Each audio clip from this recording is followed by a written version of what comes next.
Welcome back to the conclusion of the Smite Console League Relegations here on the North American side. We've got Europe tomorrow, but we got to finish NA up first. 3 teams competing for 2 spots. 1 team is going home unhappy. The last match of the day is going to be Noble against Los Amigos. Los Amigos currently with 3 points, so all they need to do is just grab 1 out of these 2. Right. If Los Amigos wind up winning game number 1, then we'll see Los Amigos and Kingdom in the SCL, and Noble will go the way of the Dodo. However, if Noble Esports are able to win not just 1, but both games, well, we'll have a triple tie, and that will be... well, we'll see what happens. We'll have a tie-break game, as well as a situation to find players into the SCL. Should be rather interesting. But I don't know if that's expected. You said, so Los Amigos made quick work of Kingdom, and then Kingdom made quick work of Noble. So, if you believe in the transitive property... yes. Los Amigos should be able to destroy Noble, basically. In my experience, that has never been the case. Not that Los Amigos can't beat the transitive property when it comes to games like this. It's very rarely the case because teams wind up winning over other teams because of gameplay choice, style, etc. It's not always just one team flat better. It's maybe they're better at objective control. We know the Kingdom has trouble with objectives, right? Maybe they're better at picks and bans. Who knows? So Los Amigos have impressed me so far, both in the Challenger Cup, the conclusion of the Challenger Cup, and here today at Relegations, whether they're dancing or not. I like Los Amigos, but Noble not ready to go down without a fight. Absolutely. Los Amigos did a great job in their first set against Kingdom. We saw the jungler doing the little dancing maneuver at the Titan. Didn't even care about, damaging the Titan. As we get into picks and bans, can you show us the dance? I saw you do it before. You want me to show you the dance? Yeah. I thought it kind of looked like a WoW dance almost, like with the Tauren dance almost. It's like, where it's like... So first of all, it's the Orc dance. And second of all, it's the legend. It's the MC Hammer dance. Oh, is it? Yes! Oh, you disappoint me. You absolutely disappoint me. Noble Esports, Los Amigos trying hard not to disappoint their fans. Bans coming out before the picks. Los Amigos have the left side, which means they're numero uno, and they'll take out Guan Yu. A very typical ban coming out of the SCL. You provide a lot of sustain, a lot of all-in potential, and the way Noble likes to play normally the aggressive side of things, and Los Amigos, they don't really care about that. Not particularly. Noble Esports going to ban out the Raijin. More problems with the burst damage than the Fafnir setup, and Los Amigos will take that note, and they'll grab the young dwarf. Well, I guess he's old. They'll grab the old dwarf, and they'll put him in that first pick position. It worked out for them in their first set with the Fafnir. They didn't have much setup in crowd control, where they only had a Fafnir and another god, but not that much crowd control to set up the Raijin, but they made it work regardless because of the area of effect teamfight presence that Fafnir brings for you. Ravana will be the selection from the opposition on the side of Noble. Erlong Shen will be paired up with him. So Erlong Shen again finds himself in the jungle. So I asked this question to Hindu, and we sort of pivoted as there was a team fight. But you, the solo laner, as Sol is picked up for Los Amigos. Erlong Shen was strictly a solo laner when he came out, and now just a couple of weeks later, making a pretty routine transition into the jungle. Why is he so acceptable in both roles? Well, I would say it's more of a combination of you picking up Ravana and Erlong Shen to deny either of those 2 options to Los Amigos. So that way you have a very dominating solo lane. And an interesting jungle choice as well. Basically, you want to be able to control the solo lane matchup with Ravana. Erlong Shen is able to contest the Ravana early on with his, splash. He's able to outpoke from a distance as well, and he could be very aggressive turtling in. The Erlong Shen next to the Bacchus, I've got a screen of my own. The Erlong Shen next to the Bacchus, I love this setup. Bacchus will jump on players and sort of force their jump or dash, and Erlong Shen can follow it up with the root or vice versa. Gives a very lovely setup for whatever initiation you're looking for. Los Amigos with the Soul and the Neith, very classic setup. Neith likely going mid, but we'll see that flopped. Either Soul and Neith both can wind up either in the mid or the long lane. And Noble keeping their options open for their hyper late game carries between mid and the 100 position. They already have their front line between the Bacchus, Erlong Shen, Ravana, banning out the Osiris and Amaterasu, making sure that this Ravana is going to have a good time. Ho Yi going to be banned out as well, and Amaterasu banned by Noble Esports. Interesting choice to ban the Amaterasu. That's a character that Ravana can do well against. Yes, you have a lot of presence in terms of being a big bully. You just poke out. There's not really much that the Amaterasu can do early game because the sustain is not quite there, whereas Ravana gets the shields after every single like 7 or 8 in-hands. So Noble more concerned about the late game out of Amaterasu, which opens the door for a character like Ullr, who really dominates sort of that mid area of the game. Los Amigos going to go with Thor. A very well, I won't say classic, as Fafnir is rather new, but Fafnir next to Xing, so we'll see the Guardian in the solo lane and Thor in the jungle. I love the crowd control from Los Amigos already. You have the knock-up and the root from Xing, you have the stun from Thor, another root from Neith, and a nice stun from Fafnir. Yep, loving the composition coming out from Los Amigos, in all honesty. Noble Esports going to round out theirs with Zeus. Little bit of protection for Zeus here, but perhaps not as much as we A, saw last game, and B, are used to seeing. Bacchus will have some decent peel. We usually see Bacchus used offensively, so his peel is a little bit lackluster.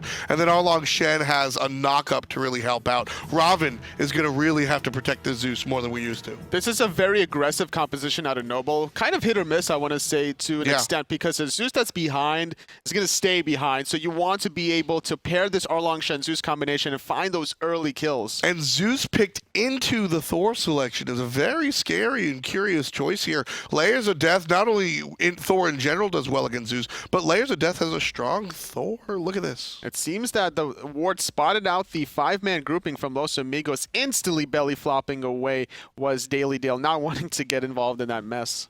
Yeah, Los Amigos looking for a little bit of a wraparound. Not going to find it. Instead, just make their way to the mid lane. You can see that ward that everybody walked over, so no funny stuff coming out from Los Amigos. But I like that play. And we used to see that a lot from the top-end teams. Just group up, just in case. And then before there's any, like, -20, right? Everybody spreads out. Okay, not going to happen. We saw that with Enemy on the PC side of things.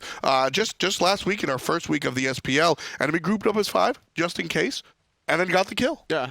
And they found the kill, and they were able to control the rest of the game, honestly, off of that one kill. Just a great job. And it was being led by ShadowQ, actually, with the sprint, being able to find the early kill onto the Naja that game specifically. And as a result of that one ward, spawning that 5-man rotation, they were able to place 2-3 more on the side of Los Amigos. Good vision coming out from everybody. Look at the potential invade coming out from the guys on Los Amigos. They're heading right up here. It's the backwards invade. Look at that. One of my favorites. They're trying to delay the timer, it seems. Maybe there's going to be a counter invade around the 3:15 mark for this Thor. Being very careful because the Erlong Shen did have the Wrath. Or it could be that Xing has abysmal clear. That's true. I think it's more the lack of clear coming out from Xing, but it's calculated, as you said, looking for that counter invade, but it takes a long time. Now LayersOfDeath rooted, and he's going to get killed here. Yo-Yo looking to catch up, can't quite, and the health pot's going to save the life. So LayersOfDeath gets out, but just barely, and perhaps shouldn't have been. They didn't have the hammer to escape either way. Bacchus not going to connect onto the flop. Lou going to try to do some poke exchange. The creeping curse does come out. DaleyDale not having flop to escape. It's going to be first blood for Cameron. Cameron picks up an early kill. Los Amigos, hola, ¿cómo estás? Starting things off hot. And this is why you go the curse, just to exploit the fact. If you know the enemy support likes to go shell, doesn't have the sprint option, this makes curse that much more valuable. And it punishes specifically characters like Bacchus and Fafnir that are going to go in and jump in behind enemy lines. You see those players, Sobek as well, the characters that want to go ahead and make those aggressive plays. So you can actually punish them at minute 1. Cameron makes that play at level 2. That was a really great play in the duel lane, but regardless, between jungle and mid, so far from Noble, they've been able to force double purifications between this Thor and Neith. Look at this play coming out of Cameron. I mean,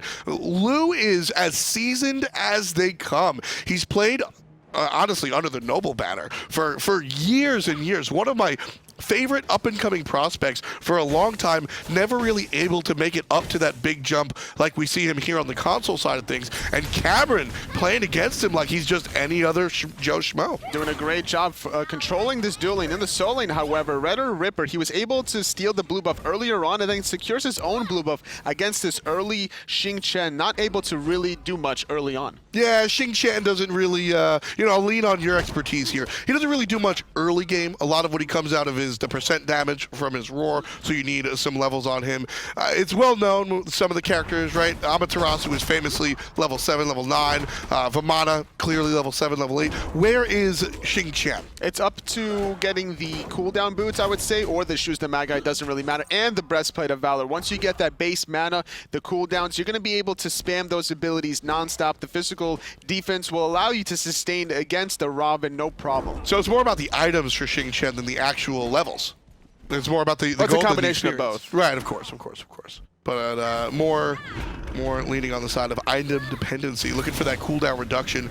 Cameron using his heal to clear the wave a little bit, like that choice.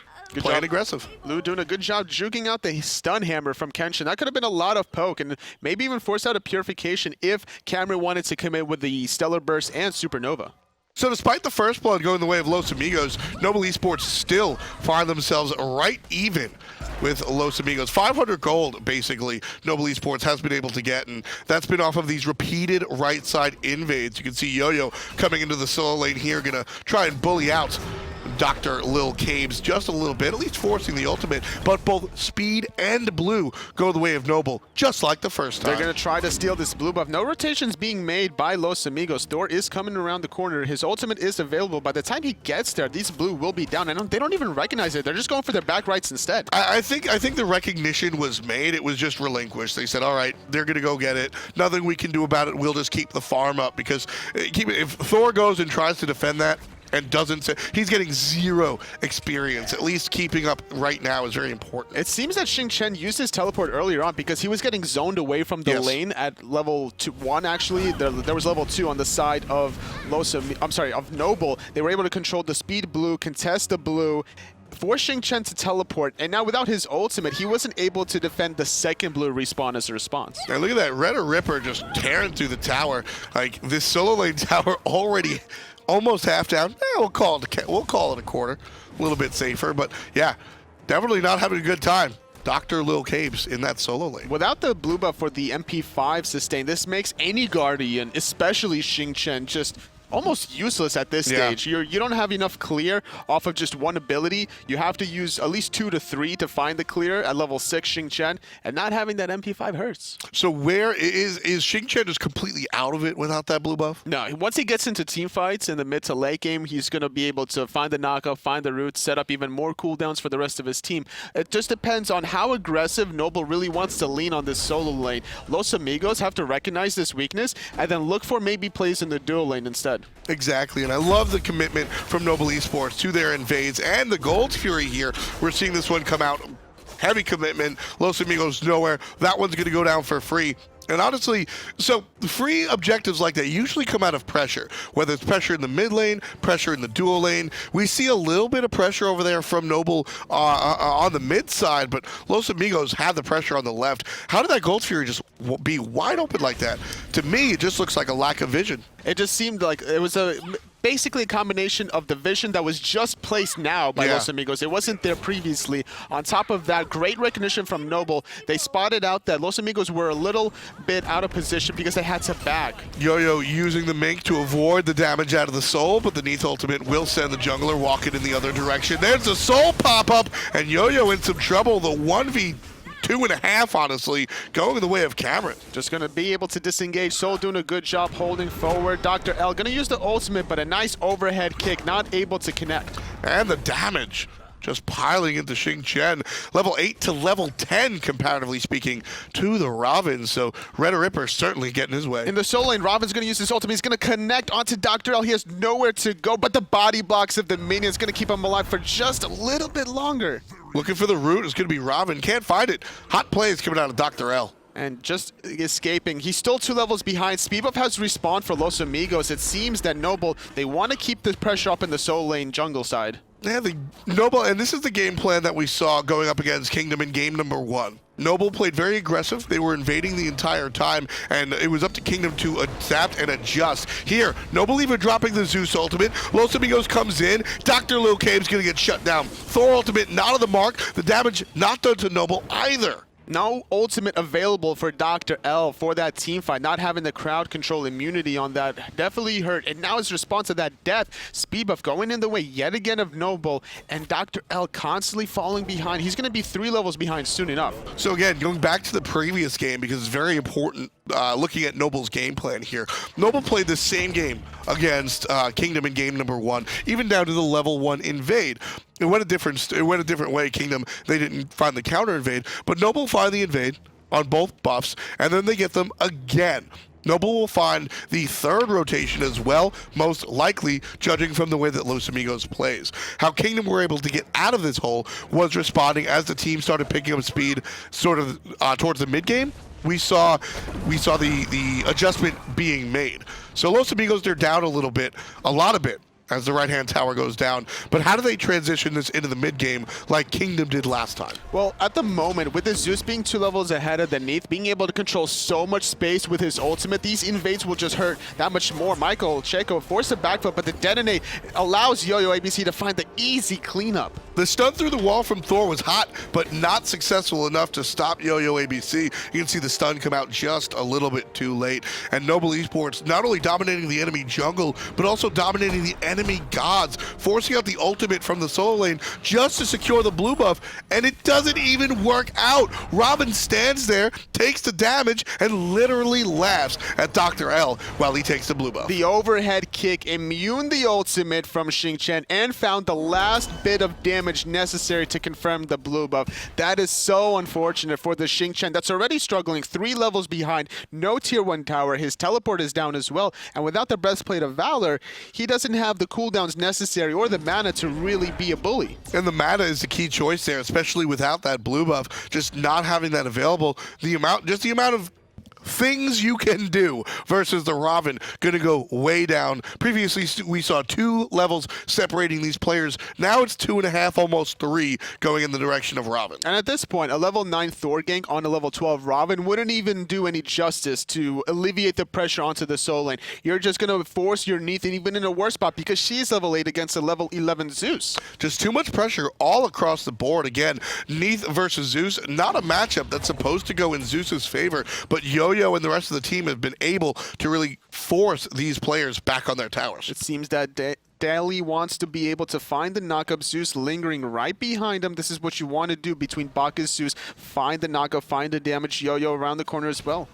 And to continue the aggressive play, LayersOfDeath going to be chased out. Red buff just spawns. Look at the way Noble play this. Here's the aggression coming out of Bacchus, but they clear the vision right next to the mid lane, allowing this aggressive play in the enemy jungle to be made. If anybody's going to make the rotation behind them, they will know. And if you make the rotation in front of them, well, they're just going to see it. DaleyDale gets in trouble here. Group dub, stunned out, and thrown the way of the enemy team. But here comes the rotation from Noble Esports. Supra picks up 1 with the ultimate. Michael answers right on back by punishing him with the Neith shot, but LayersOfDeath comes way behind the enemy, looking to cut off the exit. Just going pound for pound with the Erlong Shen. Not going to work out in his favor. Teleports directly into the clutches of Rom. He recognized the teleport of the hammer. Great recognition from RedderRippr, finding the kill off the hammer. 2 for 1, going the way to Noble.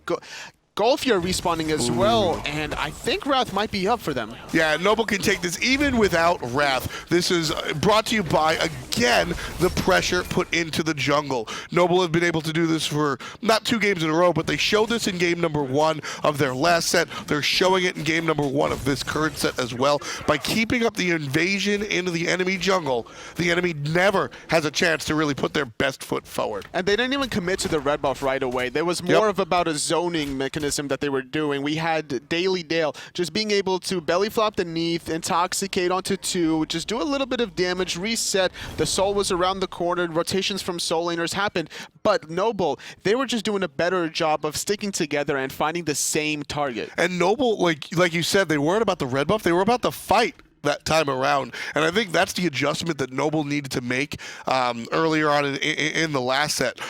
So Noble wound up losing that game because they kept trying the same thing. They got the invades very successfully, and they just kept going for the invades, and the enemy was able to adapt. This time around, Noble play their lead. They have a 4,000 gold lead at 10 minutes, Anatoly. And more importantly is their experience on the solo lane. 4 levels ahead, the middle 3 levels ahead. It's just too much to handle. Exactly. You can't be behind in every single lane. at one at the most, because you can let it go behind and focus on others. Great double tap coming out from Thor underneath his own tower.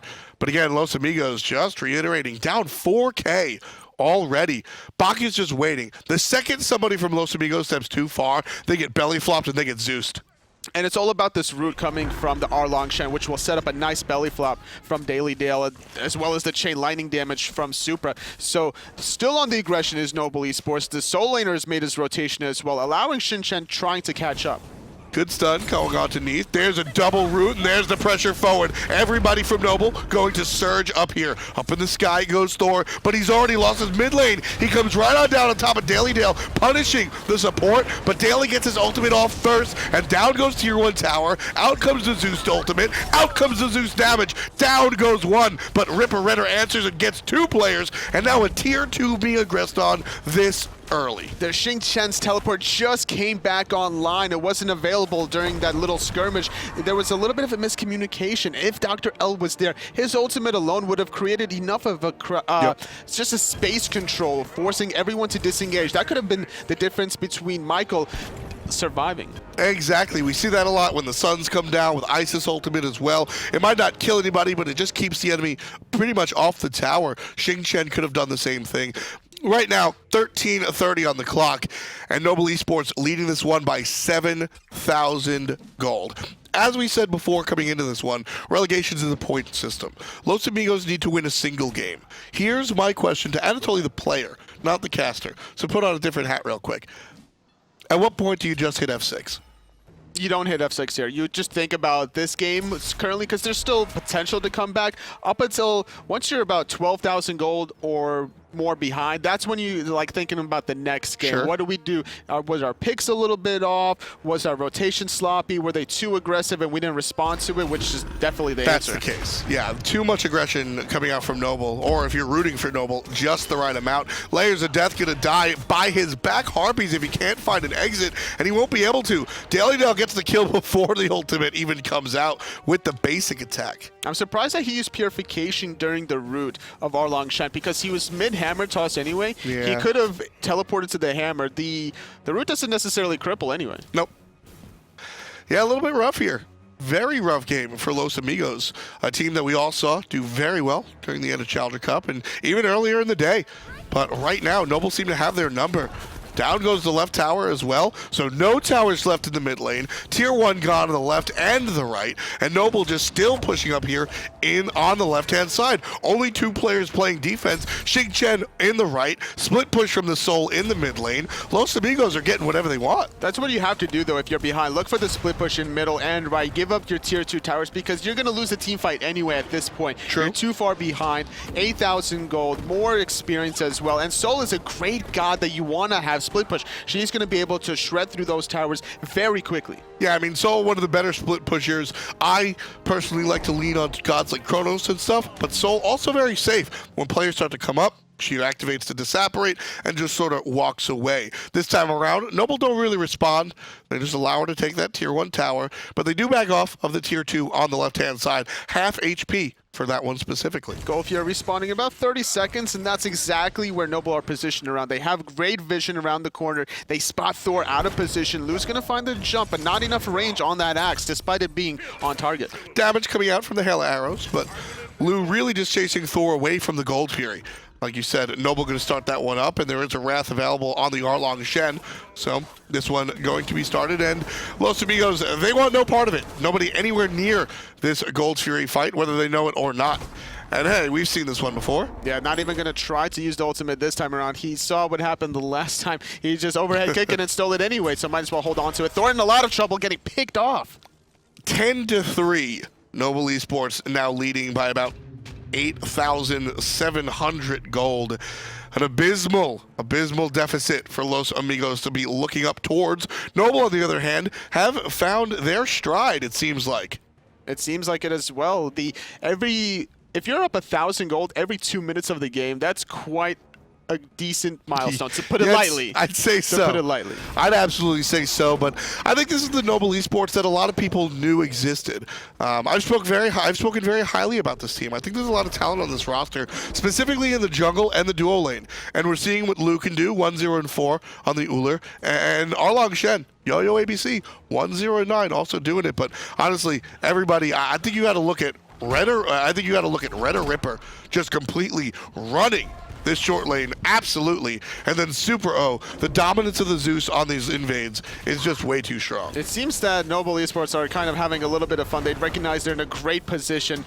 We're going to see a little bit of pressure, but not wanting to commit under the tier 2. And you talked about the pressure in the shore lane. It was just a result of the team overall understanding their strength is more superior between their solo jungler at level 1 and level 2 against this Guardian of Xing. And you mentioned that specifically way back going to Picks and Mans. I said, why does Erlong Shen work in the jungle? You said it's all about the combination. Well, Lou's going to fight against the combination of two players. Los Amigos grab a tower and run. Lou wants to find a kill potentially, but this Neith ultimate will deter him away ever so slightly. RedderRippr was in position. I like the attempt to try to overhead kick the Neith ultimate. Still going to absorb it and find the sustain.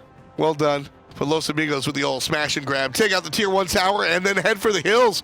Unfortunately, the hills are their own tier 2 tower, and Noble Esports going to answer back. You'll take 500, we'll take 1,500. And that gold going to go in the pockets of Noble Esports. And Dr. L, he doesn't want to give up a Phoenix despite how juicy this tier 2 tower is, but thinking otherwise, going to be rotating onto the Fire Giant is Lou and yoyoabc spotting out the Thor. Yeah, Xing certainly does not have the damage. Not exactly as adept at split pushing as the Soul, I would say. Level 14 onto Yo-Yo. A little bit of struggling is LayersOfDeath still onto this later stages of the game. Coming up close to the 19-minute mark. Lou going to start the Fire Giant. No one really spots this out, but the teleport from Dr. L does see it. And he'll get chased down by the jungler. Only one level separating the jungle and the solo laner right there. So he gets chased out by himself. You can see Kenshin has to jump over the wall as well. All of Noble right now in a great spot. Level 17 on the Zeus, level 20 on the Ravana. They need to force out that team fight. That's exactly what they're doing. Dragon form going to come out from Kenshin. He's going to get stunned out as well from the Bacchus, but he's going to jump away right before. And the same play that we just saw, the split push out of CaMeRxN going to be stopped. However, Neith as well. Rotation off of the Fire Giant, looking towards the split pushers. Neith going to slow down, but gets slowed down herself. And Michael, sanctuary for the moment, but will likely find a death here. Lou gets the last hit on top of the mid lane Neith. That's 2 in total for Mr. Lou. And now Supra with a crazy level advantage, forcing even the Sanctuary out. LayersOfDeath not connecting on the second charge. Doesn't have the detonate available, so gonna walk away. Smart Sanctuary coming out from LayersOfDeath. But again, Fire Giant started up. And now Noble, they want to bait out more members to find more kills. Dr. L around the corner, gonna get zoned out, as well as Kenshin. Great job coming out of DaleyDale. Noble gonna stay on the Fire Giant still. It's at about 80%, but Dr. L still is poking his head around the corner. He's gonna hang out, but Dr. L, he has the Wrath available, which is the only reason he's sticking around. Forced to use his escape on the left side. Kenshin also here as well. Has a curse, so he's a little bit safer than some of the other players. Fire Giant started one more time. 10% a second, pretty much. Thor goes to the sky. Neith ultimate used on the support. Right here is Dr. L. He's here. Uses the ultimate to group up too. 30% of the Fire Giant. Super gets a kill already. 10%. Fire Giant goes the way of Noble Esports. Able to successfully defend against a Thor ultimate and a Wrath out of the support. Lou picks up LayersOfDeath. Super barely makes it out alive and is able to find a kill for himself. And all the while, Los Amigos, understanding that they're not going to take the team fight, goes for the split push, takes out the tier 2 tower on left-hand side. 1,500, but it pales in comparison to the lead. 8,500 gold, 13,000, almost 14K on the experience charts. Noble running this one to the bank. Los Amigos tried so hard to stop that Fire Giant, weren't successful. Thor went up in the sky, stuck onto the Zeus, but the great usage of relics from Supra allowed him to buy enough time to find 2 kills onto Dr. L and LayersOfDeath. This Fire Giant push should be the beginning of the end for Los Amigos. I agree. The Amigos did pretty much exactly what I mean, there wasn't really a better play. Send your soul to go and split push, and then send your guy with Wrath plus the Thor to contend with the to contend with the Fire Giant, but just too little too late, I think, coming out of Los Amigos as they find themselves past the 5-digit mark. Noble Esports with the Gold Fury inches even more so ahead. Noble now grouping up with the Fire Giant in tow. They're going to group up in the mid lane, send Ravana on the left-hand side, and we'll see the old 4-1 split push happen as we are so used to seeing. Just want to be able to ward up the Fire Giant side underneath, finding the sentry on the bottom left entryway between middle and dual lane. We have Ravana split pushing on the left. The rest of his team is going down the mid lane, and this could be a dual-pronged attack. Yeah, LOU's just going to pile shots into the Phoenix, already bringing it down to half HP. There's the Zeus ultimate to send the body blockers elsewhere. Xing shows up, and Purification will take LOU out of it. Now looking for the damage as well as the defense. Los Amigos pushing up and doing a damn good job of it. But LOU's going to put down Kenshin. That's the first start of the team fight. Noble now responding. They've backed off and now they're pushing forward. Mid Phoenix about to fall, and in fact it will. No longer is there a structure there to help out Los Amigos. Pushing forward into the base even more so. Neith gets the kill out of Yo-Yo. Just a little bit too deep. 4 alive on both sides, and Noble will shift to the left. They got what they came for. They got the mid Phoenix. Ravana regrouping the team fight. Unfortunately, Yo-Yo too aggressive without his ultimate, using his turtle form. Him gets rooted under the Titan room. Titan was smacking him up, so 1-for-1 trade. I would have liked to see this tier 2 tower siege a little bit earlier, but regardless, Noble, they're playing with such a big lead that they can afford to make these small, calculated, aggressive mistakes. Right, and right there, Noble, he shaded over to the left side looking for the Phoenix, decided better. They didn't want to take the 4-on-5 if you count the Phoenix. Instead, they'll go directly for the tier 2 back spend and then make another push forward. Yo-Yo spawning in about 5 seconds should be a part of the party as well. Zeus about to hit level 20. Ravana been level 20 for a long time. So this team fight coming out of Noble, it's just really hard to contest for Los Amigos. They don't have the same kind of burst that you would expect to have out of a Zeus. They do have the Soul, having 5 items completed with a Polynomicon, but that can't be the only god that you're relying on the burst for. Exactly. Soul is pretty much the only damage here from Los Amigos, and in fact, you could have saw the writing on the wall during the picks and ban phase. Soul really the only big damage dealer. Neith. I mean, Neith is an interesting choice in the mid lane. I love her. I actually love this build, complete with the Jotun's Wrath. Just physical power Neith is very powerful. And the problem here is that when it comes down to that burst damage, you don't have a Zeus. Nobody can compete with the Zeus, which is where Noble is winning a lot of these team fights. And Los Amigos, they had the initiative by getting the first blood early onto the Bacchus, but they couldn't really extend that advantage because their soul lane collapsed just too quickly. And see, this is what I was talking about. Not the amount of damage, but the way the damage is distributed. The Zeus ultimate covers such a big range of area that nobody from Los Amigos can fight up. Now that it's gone, they're going to come up forward, but the damage has already been done totally. They're already down 2 Phoenixes. The war on the left-hand side, trying to split push that left Phoenix of Noble Esports. Nobody really there to defend it. Kenshin needs to be able to stop anyone from backing, but without a minion wave, and it's a level 16 Thor. Does hit pretty hard with Jotuns, however. Yeah, I mean, if the backs were stopped, there goes the Phoenix, but that's a big if, and in fact, it will be a won't. Noble Esports finds the back, defends their Phoenix, and LayersOfDeath forced to go right back into the jungle, but at least he gets some farm, evening himself up just a little bit. He's 0-5-3. But he's starting to catch up to the 1-1-13 100% kill participation jungler Erlong Shen. And that's what you want to have out of your jungler. If not 100, very close to it. You want to be able to make an impact in the early game and snowball it, whether it's around Gold Fury or for your soul laner. And yoyoabc did both this game. You know, I kind of wish Erlong Shen was an early game character. Call him Early Shen. But certainly not. I dive deep into this guy. This guy's a little bit newer. Mid-game, really hit his stride, Erlong Shen? I'd say he's great all around, honestly. Yeah. Just too tanky in the late game. Even if you go with semi-tanky build, his base damage is pretty decent, long-range poke. But Dr. L focused a little bit with a nice double knockup, Intoxicate connecting as well. Nice play coming out of Noble Esports. Just keeping players off of the Fire Giant, turning into a fight in and of itself. yoyoabc just trying to figure out which target he wants to jump on. There's a great play at a LayersOfDeath, but he's going to find himself too deep and with no follow-up from the guys on Los Amigos. Noble Esports, they're all generally low, but not low enough for Xing to really find the kill. The LOU has to back. He's too low. He was trying to live scene, but Lil L, he's going to get caught by LOU, who was trying to sustain off of those right mid harpies. Spots the rotating Xing. First death of this team fight, credited to LOU. Fire Giant pretty much going to Noble Esports here. Not for free. They've paid their dues. They've gotten their kills. They've gotten their lead. And Noble Esports going to put a cherry on top with the Fire Giant. This pretty much should make up what could be the final push, and in this commentator's thoughts, certainly will be the final push. Noble sitting up 13K, a slew of experience, half of it irrelevant because 3 of the players are level 20. And Noble Esports with a new Fire Giant belt around their waists, coming right on down. Mid Phoenix, gone. Right Phoenix, gone. Mid Phoenix just respawned, actually, but hold that thought.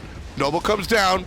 Mid Phoenix, gone. And with 2 Phoenixes down, Noble going to shift and take out the last target. Just making the Titan that much more weaker. They want to be able to close it out as quickly as possible. So still split pushing on the left-hand side. Doesn't really want to contest this left side. Phoenix wants to be able to defend the more important Titan. And this is where the last push is happening for Noble. All in. There's the ultimate out of Zeus. Titan pulled out of it, but the damage is done already. Kenshin finds a kill onto DaleyDale. Will a turnaround happen? 2 kills go the way of Los Amigos, but 3 players is all Noble Esports needs to clean this one up. They got 1 game and 1 game left to go. Too low was the Titan without any towers. Phoenix is standing. Fire Giant on the side of Noble. Late game form Zeus. Super just committed all in with that ultimate. The detonate doing too much damage. Like you mentioned before, Noble, they find one. If they find another one, it's going to be a 3-way tie. And that will be very, very interesting. Los Amigos, I think, had some issues with the picks and ban phase. No real answer